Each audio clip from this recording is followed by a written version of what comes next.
My name is Bill Haley, and what we're talking about today is competitive military. Can we bring free enterprise into the military?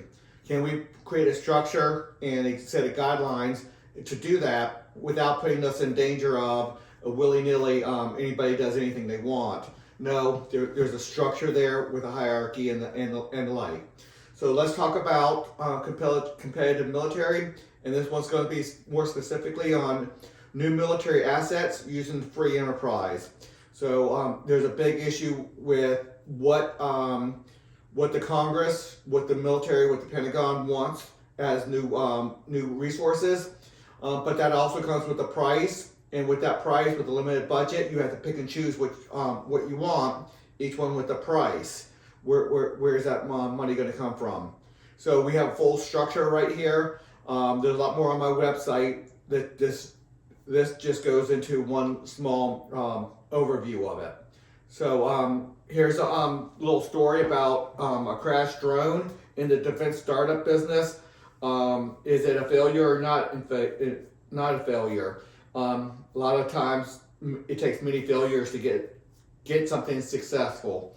So who's going to make that decision? Right now, Congress or the board, Pentagon, many people make that decision. But it's not free enterprise to a large degree. A lot of people put their plans in very specific spots to get that U.S. senator or U.S. congressman's support, because once you got that factory in that congressman's district, that congressman's going to fight for that, regardless of whether it's really helping out the military or not. There's a lot of issues with a lot of money being spent in certain districts that might put out a product that's somewhat helpful, but not nearly as helpful as maybe some others. So should we change the way we get the military assets, the weapon system? So this is talking about a certain drone. Under that system, you have to convince one board, the Pentagon, congressmen, and the like. Under this system, competitive military, with you pay by military assets capabilities. They have to convince one of roughly 50 military corporations that its product or service would yield military capabilities to justify the expense. The best products are developed from the knowledge of thousands of failures. So what we're talking about is there'd be about 50 military corporations all putting out product, and then the overall board military capability system will determine what percentage of military capabilities each big corporation has. So if you put out a very expensive but not very useful item, that's going to reflect on your overall military capability, not very useful, and you're going to get less. So each corporation is going to have to justify every bit of their expenditures on how much capabilities it has for the military. And not just, there's always going to be a fight. Do we fight the last war? Do we build the weapons for the last war or for the upcoming war? So I know there's a lot of people talking about that. A lot of people saying that we're only fighting the last war, not the new war, with our capabilities. So there's a little bit of that, and there's obviously people thinking ahead as well. But this military capability system is going to be able to focus on that a little bit better than the current system, I believe. Okay, competitive military, we use competitive funding based off capabilities. Mission authorized by 70% vote of the and controlled by elected commander-in-chief. So we still have elected commander-in-chief, and he's the only one, and his representatives, his hierarchy below him, are the only ones allowed to use military force. So just because you have the competitive military and it's their product, the rules are they cannot use their product outside of the commander-in-chief's orders. One part of a citizen's responsibility is to help protect our country from foreign foes. And sales taxes would supply military capability system with 5% of GDP. So whatever that percentage of sales tax is to gain 5% of GDP, I don't think it's going to be exactly 5% sales tax, but whatever that percentage is, That's what it will be for sales tax, and that's where that goes. A war outside of American borders requires 70% vote of a distinct representatives elected to handle diplomatic matters. Again, that's going to be a big change. So when we go to war outside of American borders, we do a 70% vote of the representatives. A war against anybody attacking American soil is a constitutional obligation by the commander-in-chief without a vote. Military corporations must have at least 1% and not more than 10% of the overall military capabilities, thus resulting in roughly 30 to 50 military corporations. I'm saying it's probably going to be closer to 50. And that's where a big portion of this video wants to be focused on right there, because you're going to have to go, anybody saying we have capabilities, or my idea, or my product, my men, we can give military capabilities, then they're going to have to prove it. They're going to have about 30 to 50 buyers of that, but they're going to have to show that their capabilities are going to bring in money from the military capability system. Every military corporation must be publicly owned corporation with stock that only American citizens can own.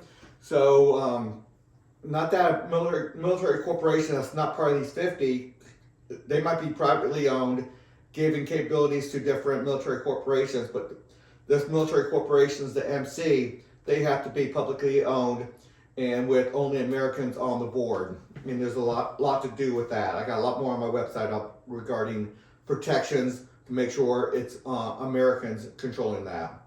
A military corporation's only product is providing military capabilities to America, so they might own a lot of weapon system, but the only ones allowed to use it is the commander-in-chief, and that is done by regulations, that is done by oath, that is done by a lot of things. There's a lot of things to guard against unauthorized usage of that.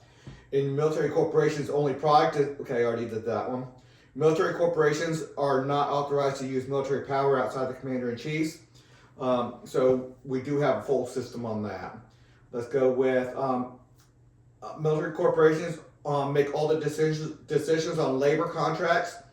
So that's going to be big. It's not going to be one Pentagon saying everybody's going to get a 4% raise, or we're going to up this pay or down that pay. Every military corporation, it's going to be about 30 to 50 of them, will make their own labor contracts. So that's benefits, that's retirement, that's a lot of different things.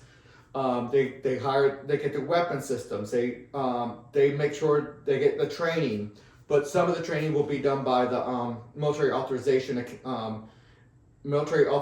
board, which is going to train basic training and some of the colleges and the like. So yeah, military corporations still have to do training, but part of that training will be military authorization boards. Okay. Among the training, well, part of the things that they pay for or they make the decisions for is anything attaining a fighting force, anything that's going to get military capabilities. A distinct representative body elected to oversee military spending creates a capability determination system. A distinct president will elected for this matter will execute the capability determination system. So if you don't know, I want to split all government power into 30 sectors. So when I say a distinct representative body, that's a whole new set of governments, whole new Congress, whole new judicial department, whole new executive department dealing with just this. So just the capability system. So that's how that they take the money, roughly $1 trillion or so, and they determine how that's going to be spent in the capability system. Make sure they don't show favoritism. They show the broad overview, and all 30 or 50 military corporations can go after that part of that budget. Okay, a capability determination program will likely assign specific percentages of the budget to particular categories, such as planes or tanks or ships or space, among other needed capabilities. Obviously, that's just a few. There's going to be a long list, and they might do a little bit differently. Some's going to look more forward-looking. Some's going to be looking a little bit more back. Some's going to be looking at what the current is right now, and so there's going to be a lot there. There's also going to be a budget within that, That's going to be for current missions, not necessarily a war, but current missions of putting out the aircraft carriers and the battle groups and deploying people to all the bases around the country and around the world. So that's going to be all built into that. The military capability program will likely look at current capabilities and future capabilities. That's fully comprehensive system. So part of your budget will be what you have right now. Part of it will be in a year from now. Part of it will be looking at 10 years from now and 20 years from now. We don't want a system where everything is so right now that nobody plans for tomorrow. Even though that system would, the military corporations would plan for tomorrow anyway, but we do want it to have a good system to do that correct motivation and the like. If a military corporation is determined to have 3.785680937, I'm just saying the decimal points go out as far as needed, of the overall military capability, that military corporation is funded with that percentage, that 3.785% of the military budget. All military corporations funding totals equal 100. So again, maybe part of that is going to be current missions. Part of that's going to be retirement funds. Part of that is going to be a lot of different things, medical and different things. So all that's going to be in that system. And again, I'm only doing the highlights. On my website, I have significantly more, but then it still gives it to the military corporations to do that. Plus, there will be a full CRA structure that does that hierarchy and solves a lot of issues that you might say, oh, you can't do it because of this or that. No, that the whole CRA system, Competitive Regulatory Agency system, will address that. A distinct representative body and an elected president will be responsible for authorizing with a 70% vote and pulling out authorization with a 40% vote all military corporations, businesses, and personnel. So, to have military capabilities, to run, to be a soldier, to be an officer, to be anything, you have to have authorization from 70% of the representatives of the citizens. So it's a higher level than just 50%. Now, obviously, if we can't get that, get a good fighting force with 70% votes, there is a structure to, there is a multi-vote system, multi-voting system to make that happen. So it's all in the system, and it's all on my website. The Military Authorization Agency, again, one of the 30 that we break down government into. Authorization Agency, as well as several rating systems, will safeguard against corruption, abuse, and self-dealing a lot better than what we currently have.